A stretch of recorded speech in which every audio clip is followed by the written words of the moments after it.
বাংলাদেশে আওয়ামী লীগের রাজনীতি নিষিদ্ধ করা উচিত? না, কেন না? কারণ আমি মনে করি রাজনীতি, কোনো একটা পলিটিক্যাল পার্টির রাজনীতি যদি আপনি নিষিদ্ধ করতে চান, তার ক্ষমতা শুধুমাত্র ওই দেশের জনগণের থাকা উচিত। যদি আমরা মনে করি যে বাংলাদেশে আওয়ামী লীগের রাজনীতি নিষিদ্ধ করতে হবে, হুম, তাহলে there is only one way for us। এটা কোনো ডিক্রি দিয়ে, কোনো গভর্নমেন্টের আদেশ দিয়ে নিষিদ্ধ করা সম্ভব না। যে কাজটা করতে হবে, যে যদি আমরা মনে করি যে আওয়ামী লীগের রাজনীতি নিষিদ্ধ করা উচিত, সেই ক্ষেত্রে গণভোট করতে হবে। আচ্ছা। কারণ আমি পার্সোনালি মনে করি যে কোনো দেশের সুপ্রিম কোর্টের, কোনো দেশের পার্লামেন্টের, কোনো দেশের সরকারের বেসিক্যালি এই ক্ষমতা থাকা উচিত না যে কে রাজনীতি করবে এবং কে রাজনীতি করতে পারবে না সেটা ডিকটেট করা। হুম, এটা ডিকটেট করতে পারে শুধুমাত্র ওই দেশের জনগণ। এবং আমরা যদি মনে করি যে আওয়ামী লীগের রাজনীতি নিষিদ্ধ করা উচিত, হুম, হুম। সেই ক্ষেত্রে জনগণের যে পার্টিসিপেশন সেটা মাস্ট। এখন কিন্তু এখানে একটা কথা একটা আছে। জিনিস হুম, একটা জিনিস আমি আবার একটু এটা মানে বিনয়ের সাথে একটু ডিসএগ্রি করছি। কারণ সোশ্যাল যে কন্ট্রাক্ট, যেটা সংবিধান, সেটাকেও তো ভঙ্গ করেছে, সেটা অ্যাবসলিউটলি। রাখেনি। তাহলে যদি সেটা সে রাখতে না পারে, তাহলে রাজনৈতিক দল হিসাবে যে মর্যাদা এবং প্রিভিলেজ পাওয়া উচিত, সেটা কি তাকে আমরা দেব? It's a very complicated question ভাইয়া, কমপ্লিকেটেড অ্যান্ড লোডেড কোয়েশ্চেন। কারণ আপনার যেই অ্যাজাম্পশন, আপনার যেই এখানে বার্ডেনটা হচ্ছে কি, সবসময় দেখবেন যে বড়র বার্ডেন বেশি। এটা হচ্ছে কি সব জায়গায়, সব ক্ষেত্রেই সরকার যখন একজন ব্যক্তির এগেনস্টে ফাইট করে, তখন দেখবেন কোর্ট, যে কোনো জায়গায় বার্ডেন অফ প্রুফ সরকারের ক্ষেত্রে, যেহেতু একটা লার্জ অর্গানাইজেশন, এটা ব্যক্তির চাইতে ওই সরকারের বেশি হুম, ডিউটি অফ কেয়ারের জন্য। হুম, হুম, এখন আমি ব্যক্তিগতভাবে মনে করি যে একটা দেশের রাজনীতি, কোনো একটা পলিটিক্যাল পার্টির যে রাজনীতি, এটার নির্ধারণ করার ক্ষমতা শুধুমাত্র ওই দেশের জনগণের থাকা উচিত। এবং জনগণকে এই ক্ষমতা এক্সারসাইজ করার ওয়ে হচ্ছে কি স্ট্যান্ডার্ড ওয়েতে আপনি তাকে ভোট দেন না। হুম, এখন আপনি ওখান থেকে আরো এক ধাপ উপরে গিয়ে বলছেন যে তাকে আমি পার্টিসিপেট করতেই দিব না। হুম, না, আওয়ামী লীগ যে অপরাধ করেছে, সেই অপরাধের জন্য তার শাস্তি হওয়া উচিত, এই ব্যাপারে আমার কোনো সন্দেহ নেই। হুম। এবং এই শাস্তি যে হতেই হবে, এই ব্যাপারে আমি একজন, আপনি বলতে পারেন যে আমি একজন অ্যাক্টিভিস্ট, যে তার না, শাস্তি কিন্তু হওয়া উচিত। শাস্তিটা তাহলে কিভাবে হবে? আহ, একটা হতে পারে যে আওয়ামী লীগ, আমি আগেও লিখেছি যে আওয়ামী লীগ যেহেতু তিনটা ইলেকশন রিগ করেছে হুম, কমপ্লিটলি, সেহেতু আওয়ামী লীগকে তিনটা ইলেকশনে আওয়ামী লীগ কিংবা সমমনার নামে, হুম, সমধর্ণের নামে তাদেরকে পার্টিসিপেট করতে দেওয়া যাবে না।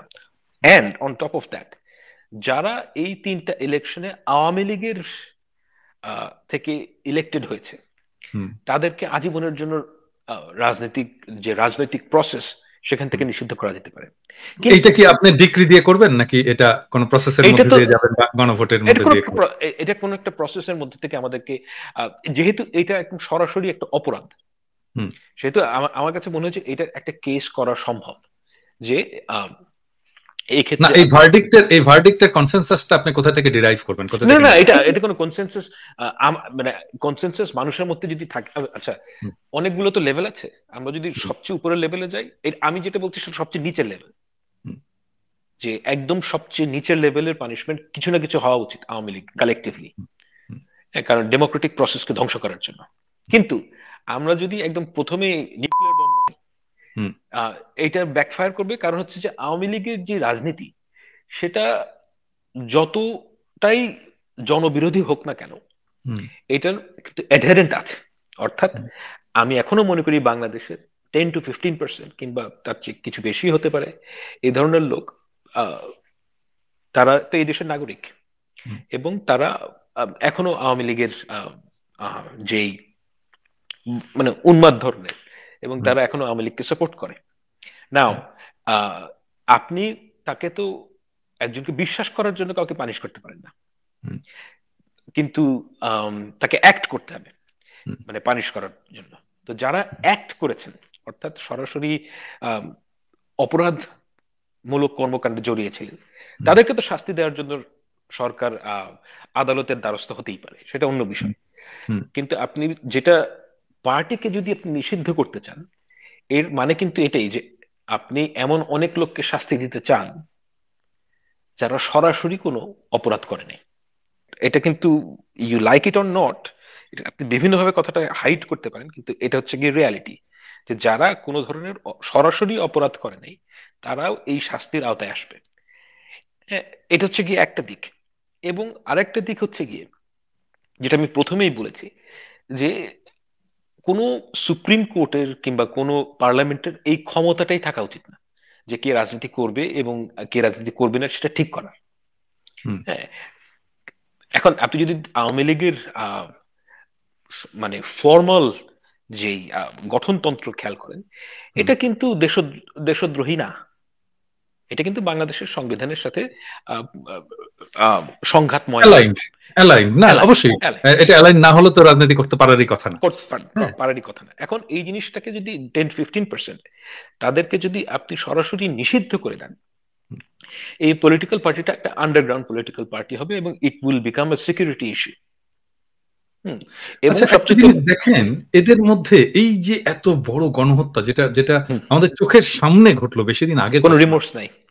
এক্স্যাক্টলি, আমি এক কথাটাই বলতে পারছি, এইটা তো নাই, তো কোনো গ্লানি নাই। It's bizarre thing. আমি মানে অস্ট্রেলিয়াতে দেখেছি, মানে আপনি রিকনসাইল করবেন কিভাবে এদের সাথে? না, করা সম্ভব না। কিন্তু কথা হচ্ছে যে আমি অনারে বিশ্বাস করি, অনার কোডে বিশ্বাস করি, যে অনার কোডে বিশ্বাস করার মানে হচ্ছে যে দায়ভার সবসময় আপনার। হ্যাঁ, যে আপনি একজন লোককে শাস্তি দেওয়ার আগে সবকিছু দেখবেন। এবং তারপরও আমি, যেহেতু আমি মুসলমান, মানে আমার মধ্যে এই জিনিসটা খুবই ব্যক্তি জীবনেও, যেমন ধরেন কেউ যদি একটা অপরাধ করে, সে যদি মাফ চায়, এই যে তাকে মাফ করতেই হবে। মানে আমি এভাবে, সে যদি মাফ চায়, আমার কাছে মনে হয় যে এটা চাইতে তো হবে, চাইতে তো হবে। যদি চায়, অফকোর্স, হ্যাঁ, অফকোর্স তো চাইছে না, তো ওর ভেতরে তো কোনো গ্লানিই নাই, সে তো মনেই করছে না যে তারা ভুল করেছে। এক্স্যাক্টলি, ওর মধ্যে কোনো গ্লানি নেই। এবং আমি জানি না, আমি এই অভিনয়টা করব না যে আমি আসলে জানি না যে কি করা উচিত, আমি সত্যিকার অর্থেই জানি না। তবে কি করা উচিত না এই ব্যাপারে আমার কিছু মতামত আছে, সেটা আমি বললামই আপনাকে, যে আমার ঠিক আছে। কিন্তু কিন্তু ধরেন এটা আপনি যে বললেন বিজার, ঠিকই আছে। মানে ধরেন নাজি সোলজারদেরকে যখন তাদের ওই অ্যাট্রোসিটিস দেখানো হচ্ছিল আমেরিকান ইয়েতে, ক্যান্টনমেন্টের মধ্যে ওদেরকে ধরা হয়েছে, দেখা হচ্ছে সিনেমার পর্দায়, ওরা প্রত্যেকে মুখ চোখ ঢেকে একেবারে মানে গ্লানিতে মরে যাচ্ছে, নাজি সোলজাররা, জার্মানি হিটলারের নাজি সোলজারেরা, আর এদের মধ্যে কোনো রিমোর্স নাই। অদ্ভুত ব্যাপার, আসলে অদ্ভুত, অদ্ভুত। এবং দেখেন এত লোক মারা গেল, এবং যারা মারা গেল তারা তো পলিটিক্যাল অপোনেন্ট না, মানে ম্যাক্সিমাম লোকই তো সাধারণ মানুষ। সাধারণ মানুষ, এক্স্যাক্টলি। সাধারণ মানুষকে, ছাত্রদেরকে হত্যা করা হচ্ছে, তাদের মধ্যে কোনো রিমোর্স নাই। এবং আপনি যদি মানে, এখানে আসলে বলাটা খুব প্রবলেম্যাটিক, কিন্তু তারপরে আমি বলি যে এমন বিভিন্ন লোকের কাছ থেকে আমি জানতে পেরেছি যে হাসিনা 4 তারিখ 5 তারিখ কি কাজ করেছে। তা আমি সঙ্গত কারণে একটু ট্রাস্টের ইস্যু আছে, তাই আমি বলছি না যে কারা আমাকে কথাগুলো বলেছেন, কিন্তু যারা যারা ওখানে উপস্থিত ছিলেন এমন লোকদের মাধ্যমে আমি জানতে পেরেছি, এবং আমি ব্যক্তিগতভাবে মনে করি যে তারা সত্য কথা বলছেন। যে ওখান থেকে এসছে যে হাসিনা 4 তারিখ 5 তারিখেও কিন্তু আরো মানুষ মারার প্রতি আগ্রহী ছিলেন। হ্যাঁ, এবং ওনার কথা ছিল যে এইটা তো কোনো বড় সমস্যা না, এর চাইতে বড় সমস্যা ছিল হেফাজত। বেশি মানুষ মারলেই আপনি এই আন্দোলনকে থামায় ফেলতে পারবেন। আমি 4 তারিখ রাত পর্যন্ত এই মত যে উনি ছিলেন এটা মোটামুটি নিশ্চিত, 5 তারিখের কথা জানি না, কিন্তু 4 তারিখ রাত পর্যন্ত তিনি এটা মনে করছিলেন যে আরো বেশি মানুষ যদি মারা যায়, তাহলে হত্যা করা যায়, তাহলে এই ঠান্ডা করে দেওয়া যাবে, ঠান্ডা করে দেওয়া যাবে। হ্যাঁ, তো মানে she is a psychopathic woman, absolutely. মানে আচ্ছা, আপনার কি কখনো